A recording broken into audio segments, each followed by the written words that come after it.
Hi. We're here for another episode of Can We Talk?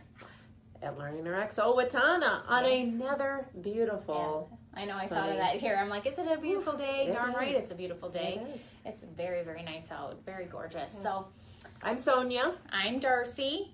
And hey, Sonia, you know, we've talked about this before, but do you remember, it was a couple years ago, probably like about this time of year, 2 years ago, I gave you guys a grocery list. Oh, yes. That I'd use some visualization on. Do you remember what that grocery list was? I know the 5 things you needed to buy at the store. And what were they? Okay, so 2 years ago, you needed to get some bacon, a lime, some salad, some beef, and some tortilla chips. Okay.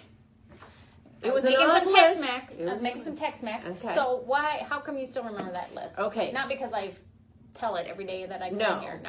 No. It is stuck in my head. Yay. So you had a pig with a lime in his mouth laying on some salad greens with a cow eating the salad greens, pooping out some tortilla chips. So the pictures are what? The picture is in your in my head, and I have your shopping list stuck in my head. Yes, so do I. And that's what we mean when we talk about visualization. So that's what we are going to talk about today is visualization and how that impacts memory and comprehension. Okay. And so when you see clients that are struggling with some memory and those kinds of things, how do you help build their ability to visualize? Well, one of the things that I like to do is when they are either reading something or describing a picture to me, I really want them to go into really good detail. I mean, take it, what is the feeling? What do you see? What is the mood? Because if you can get further into it, it's obviously going to stick in your memory because you're going to really visualize it, understand it. And for a lot of people, that it's like they just read something and it's gone. Right. And you've talked about for some that struggle with that visualization and comprehension is that reading to them is like reading a legal document versus having a movie play in their head. Yes. And that can be why some of them really, your child or you may not enjoy reading or don't remember what you read because it's like you're just not creating those pictures and seeing the things that are there. If you have a kid that talks about not enjoying reading, for a second, I want you to think about, have you ever read a legal document?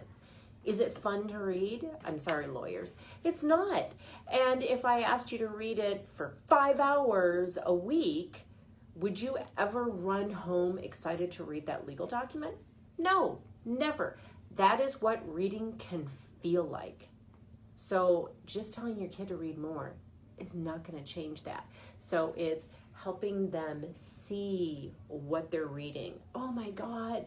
It's like, don't you see a movie while you're reading? Yep. How many people don't? It's amazing how many people don't. And to me, that would be, I wouldn't want to read if I was looking at words. Yeah. And it's not even just about doing that when they're reading, doing that about their day. The more details you give about your day, the more likely you are to remember those kind of things that happen to you. And I remember I read an article about how short-term memory starts to decline after 50. And it also was related to why, as you get older, you think time goes faster when time doesn't. And it was because they said as we get older, we pay less attention to details. And so that's where your day feels like 12 just big hours go up together rather than all those individual experiences. And it gave the example of if an adult and a 4-year-old went to the park for the day and you asked the 4-year-old, so what did you do at the park? You get a list. We saw this dog, and this dog, it was brown and white, and it had really furry, hair, and it was drooling all over, and it ran after this ball, and they give you all these details. Yeah. And if you ask the adult how it was, what they did at the park, they'd be like, it was fun.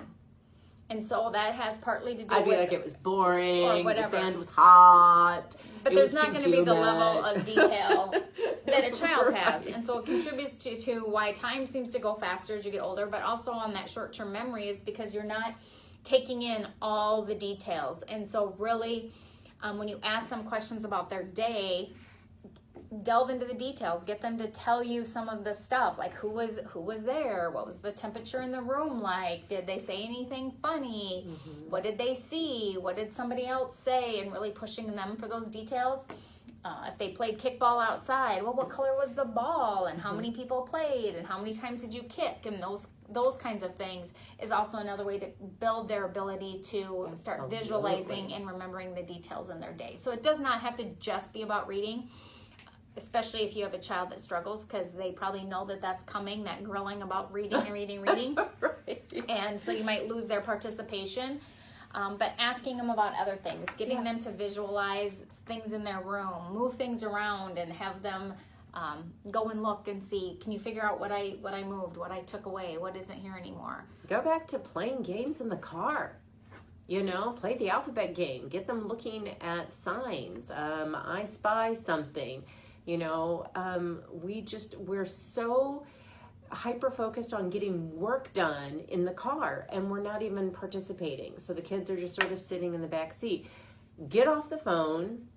I know you're not touching it, but get off the phone, stop doing work, engage with your kids, play some games in the car, especially if you have a long ride. I mean, look at all the things they can visualize outside the car or in the car.